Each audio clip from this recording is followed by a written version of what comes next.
The Red Dog. First, let me start off with, this is all true. I am not new to Reddit, and this is a throwaway account. I have been browsing Let's Not Meet for a long time, and I thought I would post my story. But for privacy reasons, I made this account for this story. Forgive any bad grammar or spelling, please.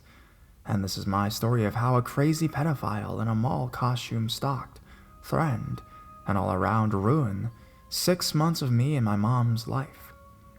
I am a male, and at the time I was 4 years old and living with just my mom because dad was deployed.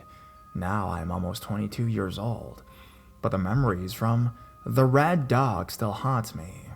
Also, my mom remembers much and helps me remember parts. With no pets and nothing to do, my mom decided that in the 8 months until dad returns, we should get out more. So me and her went to our nearest mall almost every day except for Thursdays and Saturdays.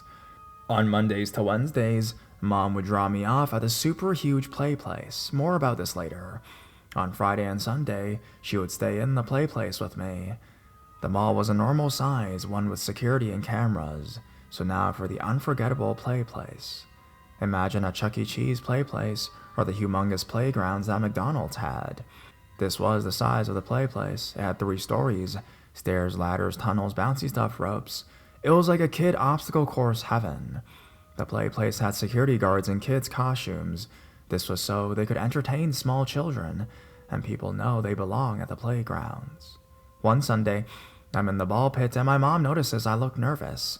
She asks me what's wrong and I tell her nothing. She then notices one of the costume people staring at me. Using her awesome mom instincts, she tells me to climb to the 3rd stories and wave at her. While I climbed up, she confronted the Red Dog costume. She asked if something is wrong, and it shakes his head no and walks off. Fast forward to Tuesday. My mom is browsing clothes when there is an announcement on the intercom. Any parent whose child is in the play place must come and pick their child up.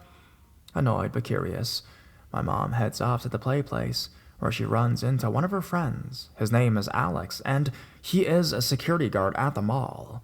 She asked what is happening and if a kid injured themselves in the play place. Alex told her that there had been a person in a costume who does not work in the mall. You guessed it, a Red Dog costume. This person had been sneaking into the staff rooms and posing as a costume person.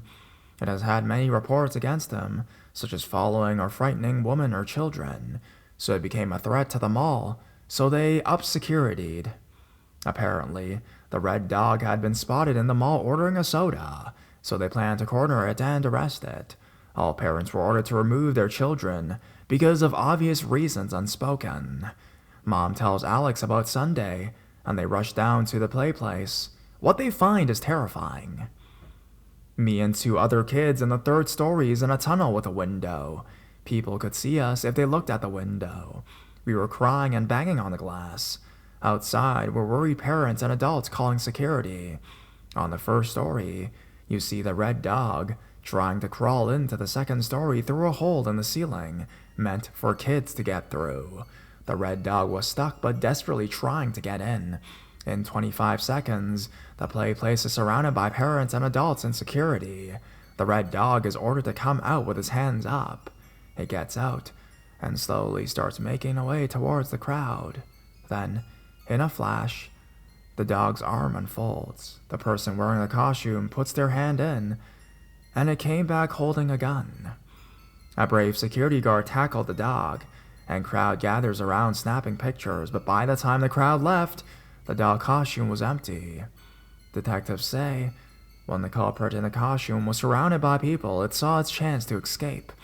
It escaped from the tail pocket and crawled past the feet of the many people. The culprit ran out of the mall and drove away while the crowd was departing.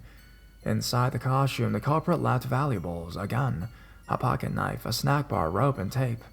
While we are unsure what those items were for, we know how the culprit got in. In the costume room was a broken window that viewed the road outside the mall. The culprit got on the ground and broke the window and proceeded to crawl into the costume room. After we got home, Mom, Alex, detectives, cops, and mall employees thoroughly interrogated me. I revealed that The red dog was asking me to come with him the days before that fateful Sunday. He promised that he'd take me to get all the ice cream and candy I wanted. The only reason I said no is because I feared if I went, my mom would miss me. Now, for the next 6 weeks, my mom stays with me in the play place and is super paranoid. When she is ready, she hires someone to watch me when I play there so she can do her other stuff like shopping and walking around. The first day she left me there with my babysitter, she went to buy a cheesy pretzel. There she encountered a man named Joe. Now, Joe introduced himself, saying he remembered my mom from 6 weeks ago. He saw her panic and saying her kid was up there. Apparently one of the boys I cried with was Joe's son. Mom and Joe exchanged numbers and walked off. That afternoon we went home and took a stroll at night. My mom noticed someone at the corner of the street behind us. She ignored it, but kept noticing it.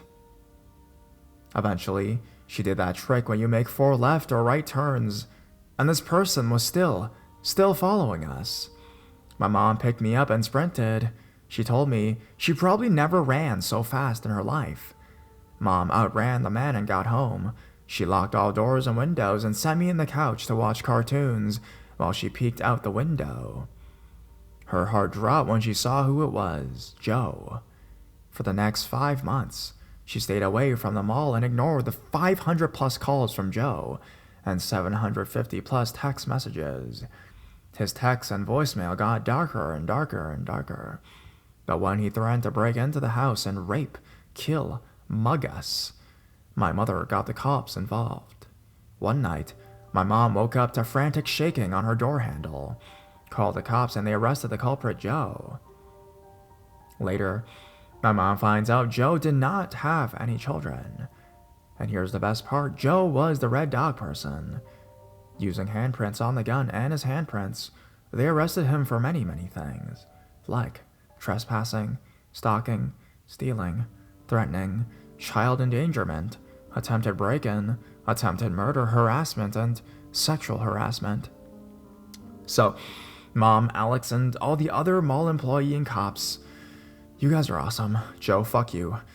Let's not meet again.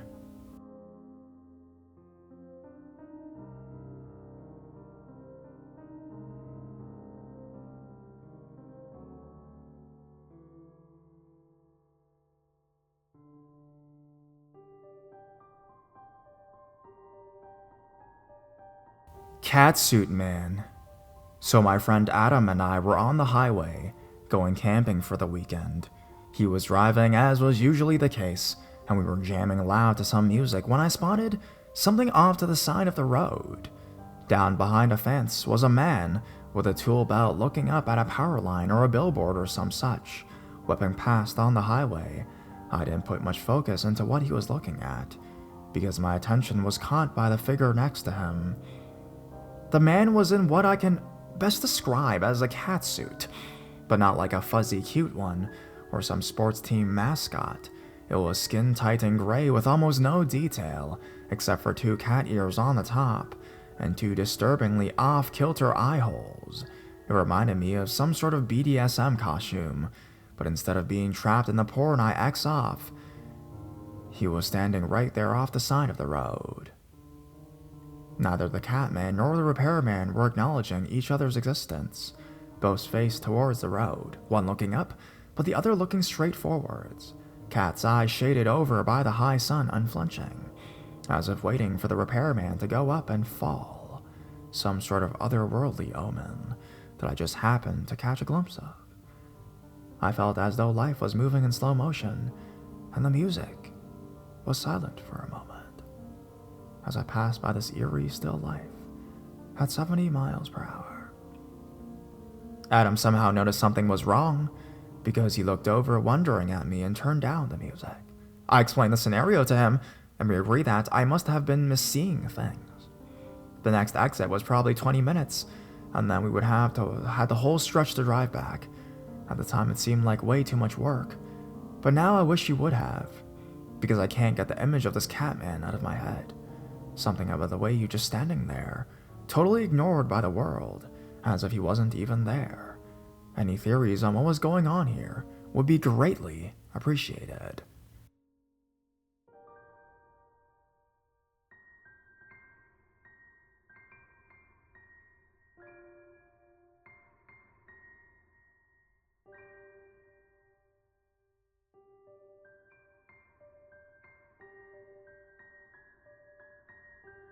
Party Store Pedo. Forgive me if this is not the best post you've ever read. It's my first on the subreddit, so please don't be too harsh. I work at a party supply store, and of course, Halloween is our busiest season. On a busy weekend day, hundreds of people come through the doors to get all sorts of costumes, decorations, etc. Hundreds of screaming kids come in with their parents to purchase their ninja costumes, and of course, all the teenage girls have to try on the skankiest costumes we carry. The place is just crazy busy with activity. If you come in on a weeknight after about 6 o'clock though, it's a whole different story. This one particular night, there were just a few families poking around the store, except for one older man, probably mid-70s in age, that I had noticed. I found it odd because he didn't seem to be looking for anything particular. And when I asked him if he needed help finding anything, he just simply said no. But it wasn't super strange at the time, so I'm cleaning the store when these 3 girls walk up to me and ask if they can try on some costumes. Of course, the skimpiest costumes in stock. So I grab the correct sizes and show them to the dressing rooms. I was standing around the dressing room making casual Halloween conversations with one of the girls when the old man approaches us. To the girl in the dressing room who had come out to show her friend a costume, the man says, "Nice costume. Looks real nice. You're 17, are you not?" The girl just looked at me as if some sort of answer. Hell, I didn't know what to say. I'm 17 myself. The best I could come out with is a nervous giggle. Yeah, she said. "So, where are you going to wear these costumes?" He paused and was clearly checking these girls out from top to bottom.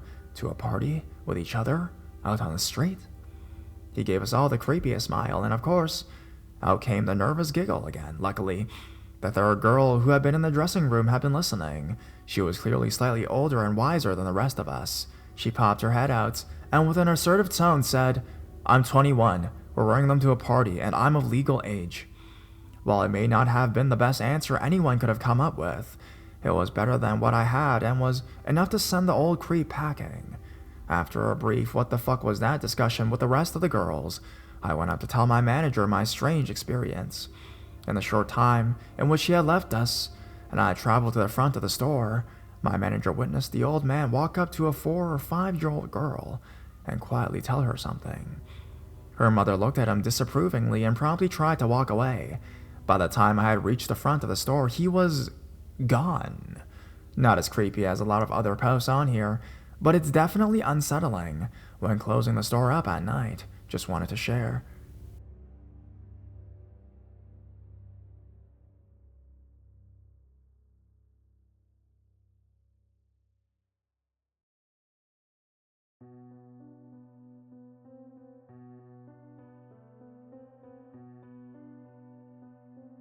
Jason Voorhees scares a Girl Scout troop. I've lurked here for quite some time, and upon reflection, remembered something that happened to me when I was about 8 years old, and obviously a Girl Scout. So, this is about 1986, and Friday the 13th Part 6 had just been released. My parents were never big on monitoring what I watched as a child, so I'd seen all these movies to this point. Knew the cha-cha-cha noise and big bloody axe as a staples. My scout troop is on an overnight retreat at some rec hall. I think it was attached to a church. My mom was a troop leader, and several other adults were there as chaperones. All us girls had fun that night, eating pizza and doing hair, trading charms from our Cracker Jack necklaces and such. We may have even watched a movie, family friendly for obvious reasons. It was time to tuck in for the night. After we all fought about who would sleep next to whom, got our sleeping bags laid out and our pajamas on, the chaperones allowed us one last run around the hall for squealing, pulling hair, getting drinks, or bathroom breaks. Since this was a rec hall, there were no coverings on the windows. At one point during our last hooray before bedtime, A group of us, myself included, saw some movement outside the window, which was in a hallway by the bathrooms. We huddled around the window looking, then about simultaneously shat and pissed ourselves. Jason Voorhees stood outside the window, tapping with his axe. We screamed bloody murder. He disappeared. Chaperones came running, my mom included. They're confronted by a gasping, shrieking gaggle of girls screaming, "The Friday the 13th guy is outside!" They didn't believe us. We're all crying, and I'm really shaken up because I've seen these movies and know what happens when Jason gets a hold of you. I guess when the chaperones saw we were still shook up, after 5 to 10 minutes had passed, my mom pulled me aside and asked me if we were playing a prank on them or not. I swore up, down, left, right, and sideways that no, we were not lying. We saw Jason. So, the chaperones decided to all check the windows in the rec hall. They moved from one to another, and after a few minutes passed, I hear a woman cursing. Jason was standing outside the window she was looking at. By then, adults and children are thoroughly scared shitless, as kids think real-life Jason is outside waiting to get his hands on a scout girls. And the adults know that there's some pervert creeper outside dressed in Jason Voorhees costume with an axe. We never found out if it was real or rubber, who have been spying on little girls for an unknown length of time. Since these were the days before cell phones, my mom had to comb through the phone book at the payphone to find the right police station to call. She called, they sent someone out, but I guess Jason ran off at some point after an adult saw him. The officer searched the perimeter of the church, looked around the outside of the rec hall, and did confirm that there were footprints in the dirt at the rec hall windows. We never had another overnight retreat after that, and I hung up my Girl Scout uniform. I have no idea if they ever caught the pervert creeper. I'm guessing not, since I never heard anything more about it from my mom. Also, have never watched any Friday the 13th movies since that day.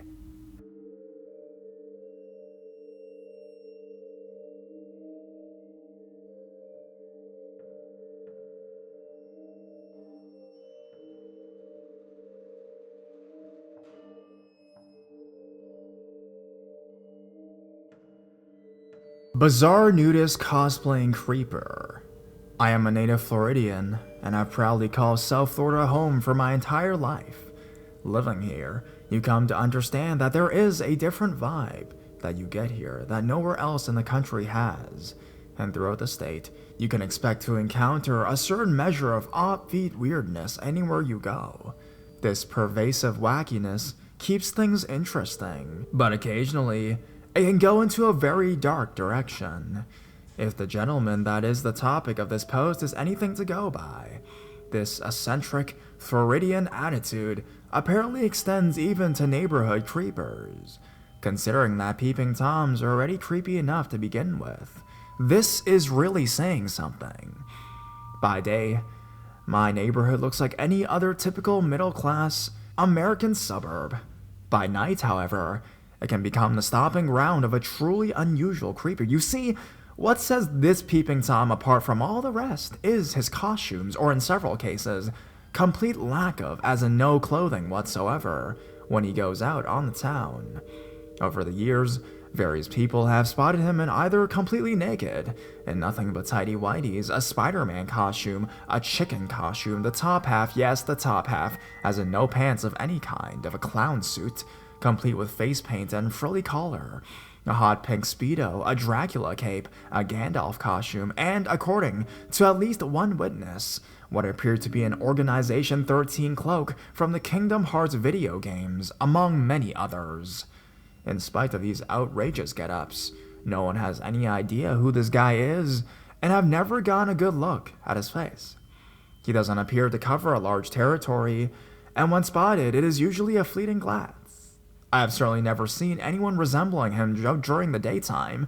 What I can tell you is, he is a very tall, lanky man, probably in his late 40s, with pasty white skin and shoulder-length, greasy-looking, stringy hair. He also appears to have a long beard goatee, although given his tendency to accessorize, this could be a disguise as well.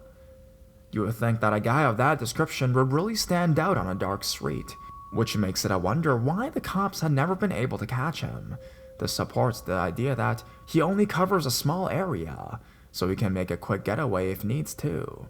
For as long as he's been doing it, he doubtless knows all the hiding spots and shortcuts, as well as who has dogs and whether they are kept outside. He certainly seems to know who has security cameras installed. He also seems to taunt these people, staying just out of range, so all you can really make out is a white blob moving around in the dark, without any real details. My friend across the street caught him on camera one night, and the next day when we watched the playback, we watched as the creeper roamed around the periphery of my friend's front yard for several minutes, peeking into his family room window, dragging potted plants off the side of his house, rearranging lawn ornaments, and picking fruit off his orange tree. At one point, he appeared to wave at the camera. In case you were wondering, he was wearing nothing but his briefs on this occasion. Another reason he has probably gotten away with what he does for so long is that he is very random. You may not see him for months or even years, then he'll suddenly start to show up again. Also, there are very few night owls in my neighborhood, and seeing as how he appears to be most active in the wee hours, much of what he does gets unobserved. If he is spotted, it is by chance or by someone driving by. My most personal encounter with him came in about 2003 when I was up late, 2:30ish, finishing up a paper for class I was taking. Feeling hungry afterwards, I decided to get takeout at Denny's. On returning home, I was unpacking my car when I noticed that something in my peripheral vision seemed out of place. Looking closer, I saw a tall man standing in the shadows between my house and the neighbor's house watching me, because of how dark that part of the yard was, and the way he was standing partway behind the edge of my wall. I got the impression that he believed I couldn't see him where he was. He had shoulder-length hair and no shirt. He did appear to have long shorts on at least, but in the dark, it was impossible to be certain. My first thought was that it was my friend from across the street, because he worked very late back then, and knew I was usually up late myself. He would occasionally tap on my window to talk if he had a lot on his mind, so as to knock on my front door and awaken my whole family. I called out his name and began to approach him. However, after I got within a few feet, I realized that this was no one I knew. I quickly retreated to the door of my car and stared back at the guy, ready to dive back inside and lock the doors if he made a move towards me. The whole time I've been walking towards him, he had stood his ground and not moved an inch. Under normal circumstances, I would probably have tackled the guy and beat the shit out of him, but the idea of wrestling with a half-naked stranger in the dark did not appeal to me. Most importantly, I had no idea if he was carrying a weapon or not. My thinking was that he must have had reason to feel pretty confident to be staring me down in my own front yard the way he was. It was an incredibly unnerving experience to be staring down a stranger in a quiet, dark neighborhood at 3:30 in the morning. Finally, I yelled out, "Who are you?" Eerily, he seemed to smile at this. What are you doing here?" Getting no response, I told him to get the fuck out and that I was calling the police. I dug down in my car to look as though I was reaching for a cell phone, which was a total bluff. When I got back up, he was gone. Seconds later, I heard him jump the neighbor's chain-link fence and could tell their backyard motion lights had gone up. I could hear another fence further down the property being jumped as well, implying he had gone to the next street over. Looking over my shoulder the whole time, I unlocked my front door, awoke my family, and told them what had happened. It was then I learned that, earlier that night, they had been awakened by odd sounds outside their windows, but had not seen anything when they looked outside. Later, we also learned our neighbor had been woken up at the same time by her dog growling, saw what looked like a silhouette pass by her window, but had disregarded it, assuming it was just some late-night dog walker. She had been awakened a second time when he jumped her fences and set off her patio light. For an older guy, he seemed pretty agile. Anyways, the police were called and of course found nothing. They did, however, discover fresh cigarette butts, both at the side of our house and in the neighbor's front bushes. Nobody in either household smokes. So, that's all I got for now. Other than a neighbor at the end of my block that saw him last summer, he seems to be laying low for the time being, but as I know all too well by now, you never know when he will show up again.